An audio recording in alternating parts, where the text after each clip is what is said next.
Hey guys, thanks for watching. Thanks for listening. This is your host Thomas Tyree from On the Hot Podcast.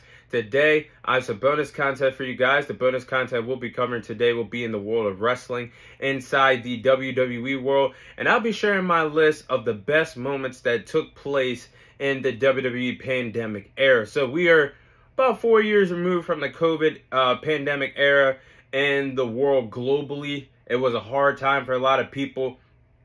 In the world of wrestling, I will actually say sports was on a hiatus because obviously a lot of contact sports and you had to be around people. So sports as a whole was basically on pause when COVID-19 basically started and the pandemic basically started. But there's one thing that you can look forward to on your televisions, whether that's a wrestling standpoint or a sports entertainment standpoint. And that was wrestling throughout, whether it was the WWE, whether it was AEW. Wrestling never faded away, and it continued on a weekly basis, pandemic or not. And I give both the WWE and AEW a lot of credit for continuing on in a very tough situation with no crowd, really not making any money off of ticket sales and things like that. So hats off to both companies, but this is about WWE, of course. So these are my following best WWE pandemic era moments. I can't name them all, but these are my top moments. So starting off with number one, I think this one's pretty obvious. Roman Reigns returning to SummerSlam in 2020. I think Roman Reigns taking time away from WWE in 2020 was the best thing for him in his career. I know he walked away and spent time with his family and took care of his health during the pandemic era. And when Roman Reigns came back, he was a fresh new character. Everything was perfect for him as a heel character. He was very comfortable. He took out Bray Wyatt and Braun Strowman, looked like an absolute man, a monster, and came back with his wise man, Paul Heyman, and then won the Universal Championship, which went on to become, if not the greatest, World Championship reign in WWE history. And he eventually broke the curse of the Universal Championship. We had bad reigns of Finn Balor being cursed with the title, Kevin Owens with the most decent run, Brock Lesnar holding the title hostage, Goldberg holding the title, but you name it. Roman Reigns brought prestige and honor to that Universal Championship, had some really good moments and feuds during the pandemic era. His feud with Jey Uso and that Hell in a Cell match was monumental, and the beginning of the Bloodline storyline, and the rest was history. And this all happened with Roman Reigns returning. He got more comfortable on the microphone. You could see he was gaining more confidence in the ring as well. This was the best thing to happen for WWE as a whole, with Roman Reigns returning during the pandemic era and putting the company on his back and giving us a world title reign that will never be forgotten for the history books, 3.5 years long as the undisputed WWE Universal Champion before he lost the title to Cody Rhodes in WrestleMania 39. But Roman Reigns definitely has to get his shine and his moment for that. Now, let's talk about another positive thing. Friday Night SmackDown during the pandemic era was pretty awesome, pretty good content to look forward to on Friday nights. I mean, Friday Night SmackDown during the pandemic era, you had stars shining all across the board. You had Bayley and Sasha Banks, who took over the women's division, holding all the women's titles all at once at one particular time.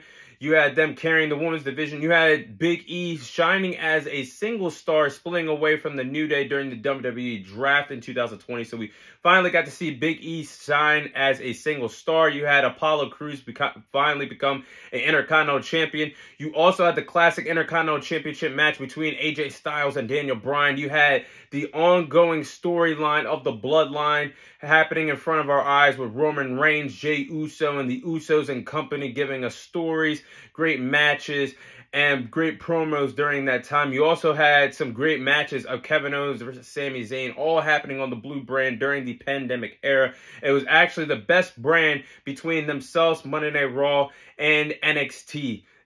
Friday Night SmackDown was a good time to watch every Friday night.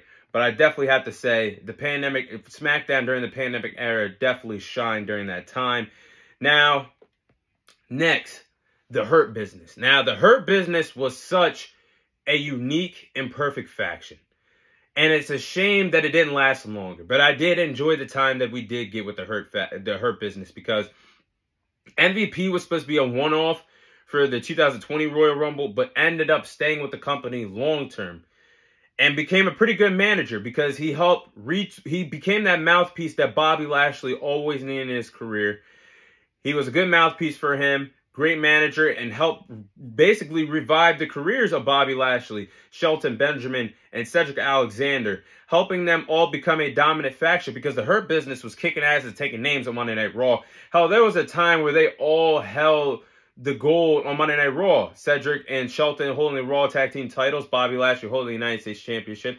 But the ultimate thing that came out of this was Bobby Lashley finally becoming WWE Champion. Years and years and years being a part of the wrestling industry, whether it's WWE or TNA. Bobby Lashley finally became WWE Champion, even though he didn't do it in front of a live crowd when he finally won the title. He had pretty good title reigns with the United States title and the WWE title, but the Hurt Business as a whole, I just wish it lasted longer. I wish we could have got more, but definitely the Hurt Business was definitely something to look back at and say, damn, this was pretty good stuff during the pandemic era.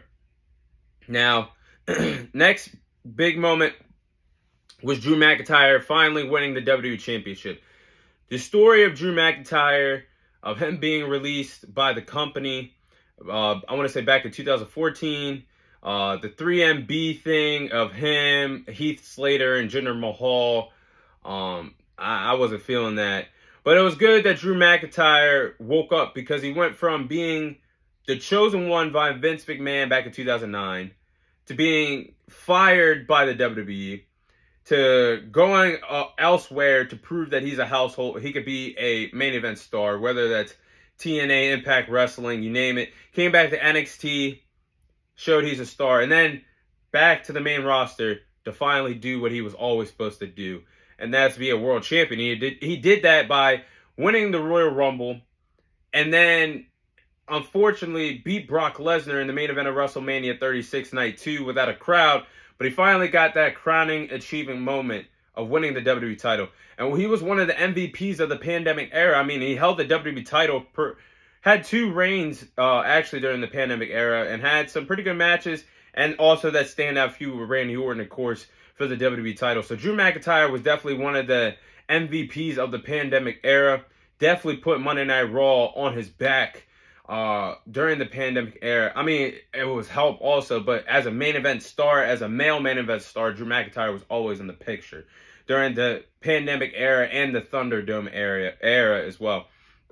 Now, last but not least, this is going to really go back to what I was saying, was Bayley and Sasha Banks, their memories that they had during the pandemic era and the Thunderdome era was special. I mean, Bayley and Sasha Banks dominated the entire women's division. They had great storytelling as heels. They were unstoppable. Held all the titles at once. I'm talking about Bayley had the SmackDown Women's title, and she was one half of the Women's Tag Team Champions. Then you also had Sasha Banks, who had the Raw Women's title and was the other half of the Women's Tag Team Champions. It actually brought prestige and honor to both of those titles at once. The Women's Tag Team titles, of course, people believe that title is still cursed. But that reign of Bayley and Sasha Banks, they had the best reign of all time with those titles. And everything they were doing was pure gold and entertainment. I mean, they had the women's division by a vice grip chokehold. That's how good they were. They elevated other stars like Asuka and company. They were working on all 3 shows, Raw, NXT, and SmackDown. And of course, the storyline of Bayley eventually turning on Sasha Banks, which set up for an incredible Hell in a Cell match between Bayley and Sasha Banks. Sasha Banks won that match, and the feud was over. And Sasha Banks actually had a lengthy reign with the SmackDown Women's World title before she actually lost it to Bianca Belair at WrestleMania 36 in the main event of WrestleMania 36 Night 1. Something that Sasha Banks and Bianca Belair could both be proud of for being the first ever African-American woman to ever do that on the grandest stage of them all at WrestleMania. So, definitely the pandemic era from the Performance Center and the Thunderdome were definitely times for WWE that you will never forget. I mean, WrestleMania was literally held in front of 0 people in attendance. The biggest wrestling show of the year. That's absolutely mind-boggling to think about till this day. I mean, there's been a lot of good things that came out of this, and there's a lot of bad things that came out of the pandemic era. But the WWE did the best they could to make things work and give us an entertainment standpoint on a weekly basis as much as they could. So hats off to them for accomplishing that. But that is all the time I have for you guys today. Thank you guys for watching. Thank you guys for listening. This is your host, Thomas Tyree, signing off. And I'll see you guys on next week's episode.